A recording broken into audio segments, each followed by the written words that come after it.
శ్రీ గురుభ్యో నమ. శ్రీమాత్రే నమ. సంపూర్ణ కార్తీక మహాపురాణము 4వ రోజు పారాయణము. సప్తమాధ్యాయము. ఓ జనక రాజేంద్ర, కల్మషఘ్నమైన కార్తీక మాహాత్మ్యంలో పుష్పార్చన దీప విధానాలను చెబుతాను విను. పుష్పార్చన ఫలదాన దీప విధి విశేషములు. ఈ కార్తీక మాసంలో కమలనాభుడైన శ్రీహరిని కమలాలచే పూజించటం వలన కమలాసని అయిన లక్ష్మీదేవి ఆ భక్తుల ఇండ్ల స్థిరనివాసం ఏర్పరచుకుంటుంది. తులసీ దళాలతో కానీ, జాజి పువ్వులతో కానీ, మారేడు దళాలతో కానీ పూజించేవారు తిరిగి ఈ భూమిపై జన్మించరు. ఎవరైతే ఈ కార్తీకంలో భక్తియుతులైన పండ్లను దానం చేస్తారో వారి పాపాలు సూర్యోదయానికి చీకట్ల వలె చెదిరిపోతాయి. ఉసిరి చెట్టు కింద విష్ణువును ఉసిరికాయలతో పూజించే వారిని తేరి చూడడానికి యమునకి కూడా శక్తి చాలదు. కార్తీకంలో ఎవరైతే సాలగ్రామాన్ని తులసీ దళాలతో పూజిస్తారో వారికి మించిన ధన్యులెవరూ ఉండరనటం అతిశయోక్తి కాదు. బ్రాహ్మణ సమేతులై ఉసిరి చెట్టు ఉన్న తోటలో వనభోజనమును చేసేవారి మహాపాతకాలు సైతము మట్టి గలిసిపోతాయి. బ్రాహ్మణ సమేతులై ఉసిరి చెట్టు కింద సాలగ్రామ పూజ చేసేవారు వైకుంఠాన్ని పొంది విష్ణువు వలె ఆనందిస్తారు. ఎవరైతే కార్తీక మాసంలో విష్ణాలయములో మామిడాకుల తోరణం కడతారో వారు పరమపదాన్ని పొందుతారు. పువ్వులతో కానీ, అరటి స్తంభాలతో కానీ మండపము కట్టినవారు వైకుంఠములో విష్ణువు సామీప్యాన్ని పొందుతారు. ఒక్కసారైనా శ్రీహరికి సాష్టాంగ దండ ప్రణామమును చేసినవారు అశ్వమేధ పుణ్యవంతులవుతారు. విష్ణువునకు ఎదురుగా జప, హోమ, దేవతార్చనలు చేసేవారు పితరులతో సహా వైకుంఠానికి వెళ్ళి సుఖిస్తారు. స్నానము చేసి తడిబట్టలతో ఉన్నవానికి పొడిబట్టను దానము చేసిన వారు 10,000 అశ్వమేధాల ఫలాన్ని పొందుతారు. ఆలయ శిఖరముపై ధ్వజారోహణము చేసిన వారి పాపాలు గాలికి పుష్పము పరాగము వలె ఎగిరిపోతాయి. నల్లని లేదా తెల్లని అవిసెపూలతో హరిపూజను చేసిన వారికి 10,000 యజ్ఞాల ఫలితము ప్రాప్తిస్తుంది.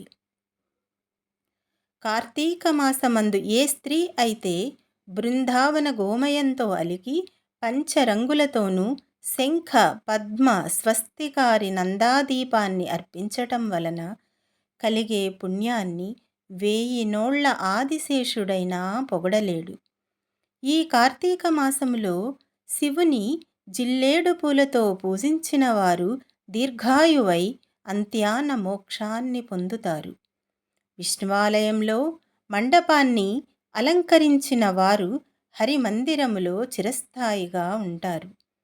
హరిని మల్లె పువ్వులతో పూజించిన వారి పాపాలు సర్వనాశనమైపోతాయి. తులసీ గంధముతో సాలగ్రామ పూజను చేసిన వారు వైకుంఠాన్ని పొందుతారు. విష్ణు సన్నిధిలో నాట్యమును చేసిన వారి యొక్క పూర్వ సంచిత పాపాలన్నీ నాశనమైపోతాయి. భక్తియుక్తులై అన్నదానమును చేసేవారి పాపాలు గాలికి మంచు తునకలుగా ఎగిరిపోతాయి.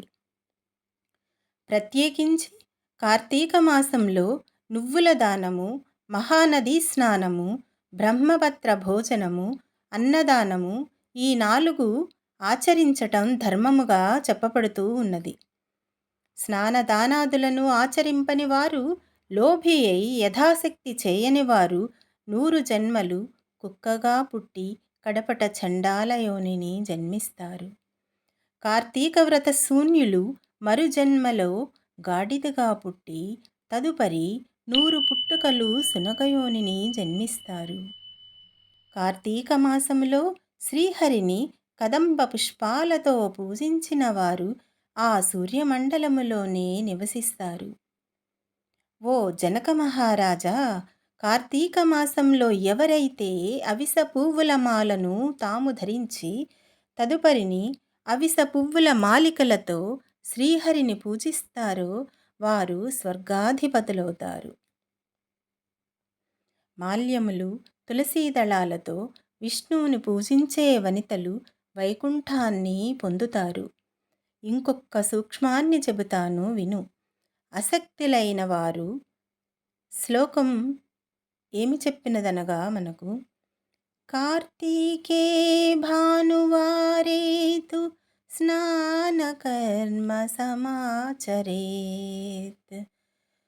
మానస్నానేన యత్పుణ్యం తత్పుణ్యం లభతే నృప ఆద్యంతియే తిథౌ మధ్యమే చ దినే యః స్నానమాచరేత్ మాసస్నానఫలం తేన లభ్యతే నాత్ర సంశయః. కార్తీక మాసంలో ఆదివారం నాడు లేదా శుక్లపాడ్యము నాడు, పూర్ణిమ నాడు కానీ, అమావాస్య నాడు కానీ సంకల్పరహితముగా ప్రాతఃస్నానం ఆచరించడం వలన కూడా ఆ మాసమంతా స్నానము చేసిన పుణ్యం లభిస్తుంది. ఆ పాటి శక్తి కూడా లేనివారు కార్తీక మాసము నెల రోజులు ఈ సంపూర్ణ కార్తీక మహాపురాణాన్ని చదివినా వినినా కూడా స్నానఫలాన్ని పొందుతారు. ఈ కార్తీక మాసం సాయంకాలాలలో దేవాలయాలలో శివ విష్ణు స్తోత్రాలను పఠించేవారు కొంతకాలము స్వర్గలోకములో ఉండి అనంతరము ధ్రువలోకాన్ని పొందుతారు. ఇలా ప్రతి కార్తీక మాసములో ఎవరైతే హరిహరులను స్మరించకుండా ఉంటారో వారు 7 జన్మల పాటు నక్కలుగా పుడతారనటంలో ఏమీ సందేహము లేదు. సప్తమాధ్యాయ సమాప్తః. అష్టమాధ్యాయము. వశిష్ఠుడు చెప్పినదంతా విని జనకుడు ఇలా అడుగుతున్నాడు, మహర్షి, మీరు చెప్పినవన్నీ వినిన తరువాత నాకొక సందేహము కలుగుతూ ఉన్నది. వర్ణసాంకర్యాది మహాపాపాలను చేసిన దుర్జనులు వేదాత్రయోక్తాలైన ప్రాయాశ్చిత్తాలను చేసుకుననిదే పరిశుద్ధులు కారు అని సమస్త ధర్మశాస్త్రాలు ఘోషిస్తూ ఉండగా కేవలం కార్తీక వ్రతాచరణ ధర్మలేశము చేతనే సమస్త పాపాలు హరించుకుపోయి వైకుంఠాన్ని పొందుతారు అని చెప్పటంలోని అర్థమేమిటి, మర్మమేమిటి? ఇది ఎలా సంభవం? అత్యంత స్వల్పమైన పుణ్యము మాత్రము చేతనే గొప్ప గొప్ప పాపాలు ఎలా నశించిపోతాయి? గండ్రగొడ్డళ్లతో కూడా కూలనేయ సాధ్యము కాని మహాపర్వతాన్ని కేవలం కొనవ్రేలి కోటితో కూల్చటం సాధ్యమవుతుందా? అగ్ని దగ్ధమవుతూ ఉన్న ఇంటిలో ఉన్నవాడు ఆ మంట మీద పురుషుడు నీళ్లు జల్లినంత మాత్రమున అగ్ని ప్రమాదము తొలగిపోతూ ఉందా? ఏ మహానదీ ప్రవాహములోనో కొట్టుకొని పోయే వారిని ఓ పాటి గడ్డి పరక గట్టుకు చేర్చగలుగుతుందా?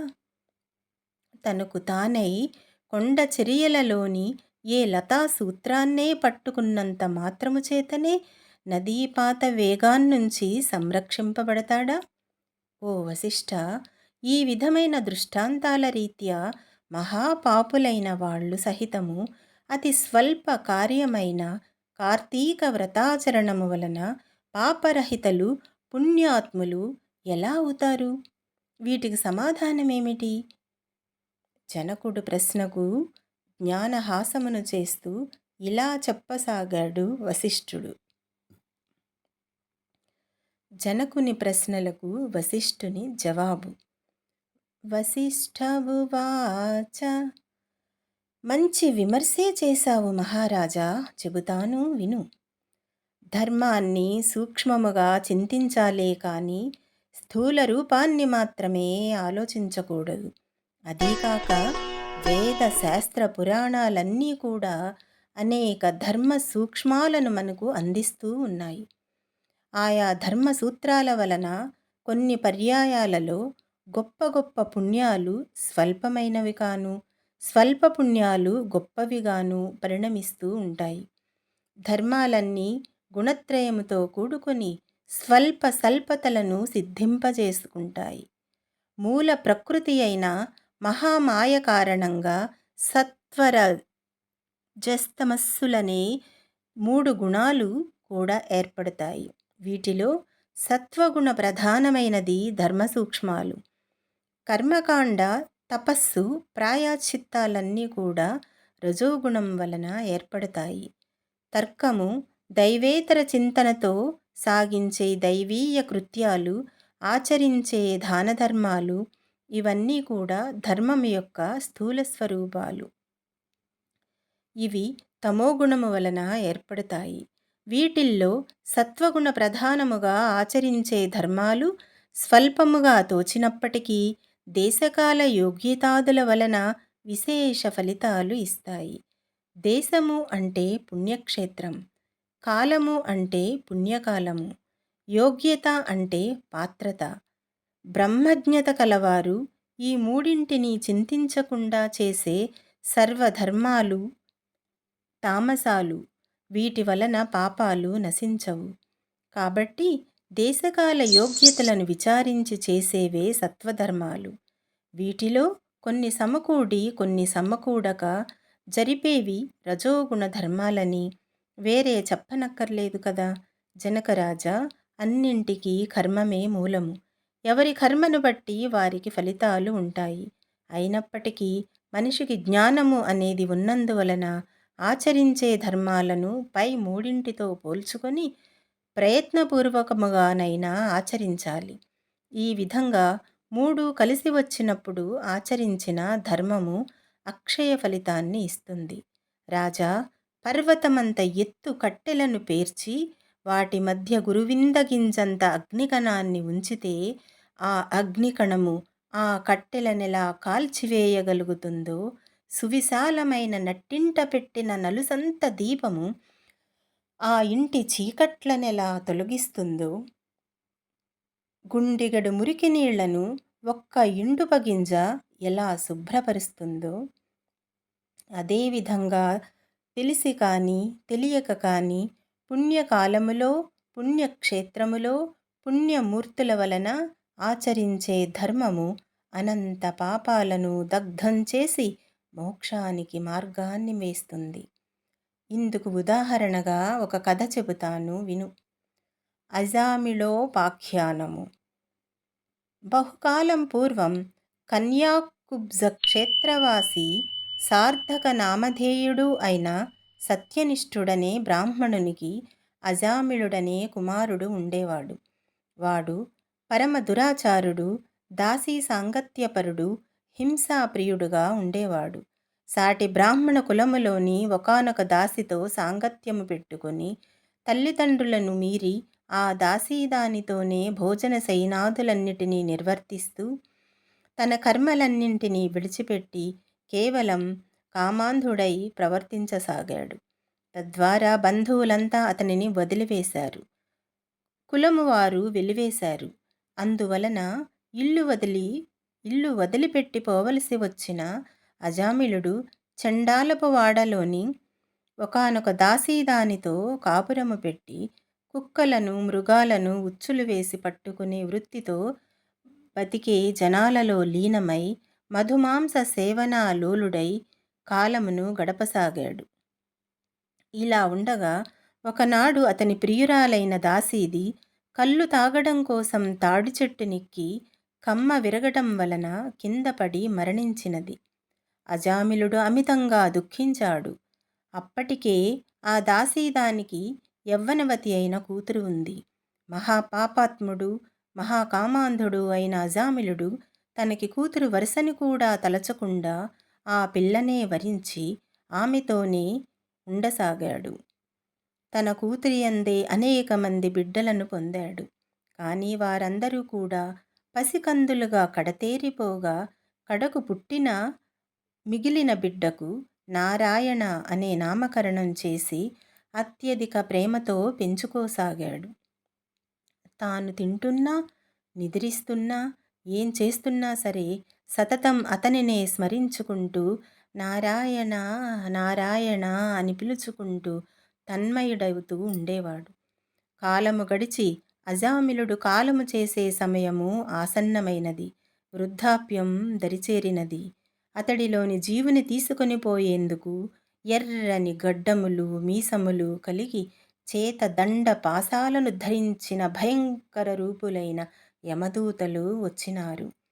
వారిని చూస్తూ ఉండగానే గడగడలాడిపోయిన అజామిలుడు ఆ ప్రాణవసాన వేళ కూడా పుత్రవాత్సల్యాన్ని విరమించుకోలేక ఎక్కడో దూరముగా స్నేహితులతో ఆటలలో మునిగి ఉన్న కుమారుని కోసమై నారాయణ, ఓ నారాయణ, తండ్రి నారాయణ అంటూ పలుమారులు పిలవసాగాడు. ఆ పిలుపు అతని కొడుకుకు వినబడలేదు, అతను రానూ లేదు. కానీ చేరువకు వచ్చిన యమదూతలు ఆ నారాయణ నామస్మరణ విని వెనుకకు జంకారు.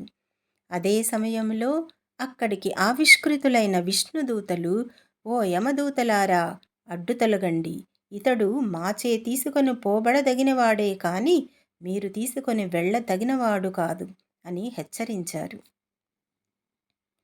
వికసిత పద్మాల వలె విశాలమైన నేత్రాలు కలవారు, పద్మమాలాంబర వసనులు అయిన ఆ పవిత్ర విష్ణు పారిషుదులను చూసి విభ్రాంతులైన యమదూతలు, అయ్యా మీరెవరు? యక్ష గంధర్వ సిద్ధచారణ కిన్నెర విద్యాధరులలో ఏ తెగకు చెందినవారు? మా ప్రభువైన యమధర్మరాజు మాకు విధించిన ధర్మము రీత్యా తీసుకొని వెళ్ళనున్న ఈ జీవుని మీరెందుకు తీసుకువెళుతున్నారు అని అడగటంతో విష్ణుదూతలు ఇలా చెప్పసాగారు.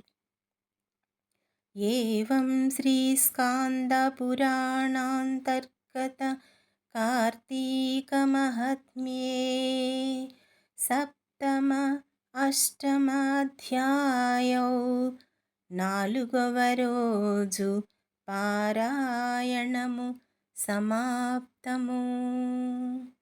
అందరికీ వందనములు తెలియచేసుకుంటున్నాం. మరుసటి రోజు 5వ రోజున తరువాత మరలా సంపూర్ణ కార్తీక మహాపురాణమును 9వ అధ్యాయమును ప్రారంభిద్దాము. నమస్సులు.